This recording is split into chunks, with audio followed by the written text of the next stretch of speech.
आज हम डिस्कस करेंगे टॉपिक वेंटिलेशन ऑफ एयर। मतलब कि जो एयर कंडीशनिंग है उसमें वो रूम में आपकी किस प्रकार से होती है। तो मान के चलते हैं कि कोई जो एयर है, जो आउटसाइड एयर है, उसका मास m0 है और वो बाहर है। ठीक है, ये वन जो पॉइंट है ये है ये वन नहीं, ये आपका आई है, ये है आपका इनलेट। ठीक है, इनलेट पॉइंट। यहाँ से क्या होगा, m0 एयर जो है फ्रेश एयर है, जिसको वेंटिलेशन करना है, तो उसको हम क्या करेंगे, हम भेजेंगे उसको कूलिंग कॉइल में या हीटिंग कॉइल में।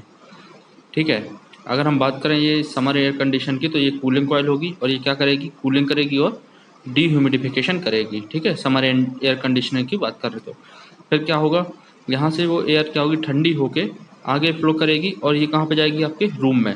रूम में जहाँ पर भी, रूम का मतलब ये है कि जहाँ भी आपको एयर कंडीशन करनी है।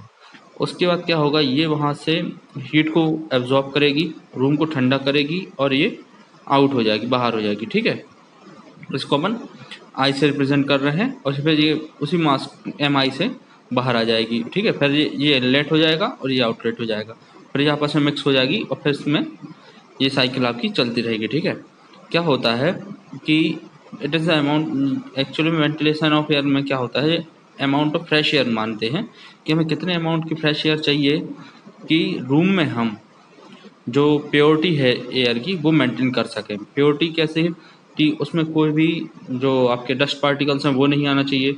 दूसरी चीज़, ऑक्सीजन का लेवल जो है रूम में वो मेंटेन रहना चाहिए। और तीसरी चीज़ क्या है कि ह्यूमन को कंफर्टेबल फील होना चाहिए और उसके लिए ड्राइव टेम्परेचर जो है आपका वो 24 से 26 डिग्री सेल्सियस और रिलेटिव ह्यूमिडिटी 50 से 60% बनी रहनी चाहिए। ठीक है, अब इससे ये चीज़ हम क्यों पढ़ते हैं, क्योंकि हमें इसके आगे हमें पढ़ना है ग्रैंड सेंसिबल हीट फैक्टर और रूम सेंसिबल हीट फैक्टर। ठीक है, तो चलिए उसको देखते हैं। चलिए, तो सबसे पहले अगर हम बात करें समर एयर कंडीशन की विद जीरो बाईपास फैक्टर, तो इसमें क्या होगा, आपकी इनलेट से कुछ एयर आएगी जिसका m1 क्या होगा, टेम्परेचर होगा, T1 टेम्परेचर होगा, H1 एंथैल्पी होगी और उसकी स्पेसिफिक ह्यूमिडिटी WI होगी, ओमेगा आई होगी।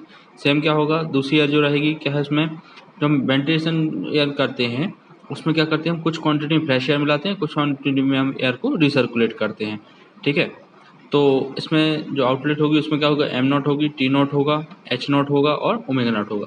और जब ये मिल जाते हैं आपस में तो हमें सप्लाई क्या करते हैं, m1, H1, ओमेगा 1 और T1। ठीक है, अगर हम कॉइल की इनलेट कंडीशन और आउटलेट कंडीशन को मिलाते हैं, ठीक है, बात ध्यान से सुनिएगा, अगर कॉइल की इनलेट और आउटलेट कंडीशन को मिलाते हैं तो जो लाइन बनती है ये हमें देती है ग्रैंड सेंसिबल हीट फैक्टर। ठीक है, अगर हम पीछे देखें, जैसे कॉइल का इनलेट कहाँ पर है आपका 1 पे और आउटलेट कहाँ पे है 2 पे। अगर इसकी लाइन को हम रिप्रेजेंट करें साइकोमेट्रिक चार्ट पे और इनको हम ज्वाइन करें तो जो लाइन मिलेगी वो हमें ग्रैंड सेंसिबल हीट फैक्टर देगी।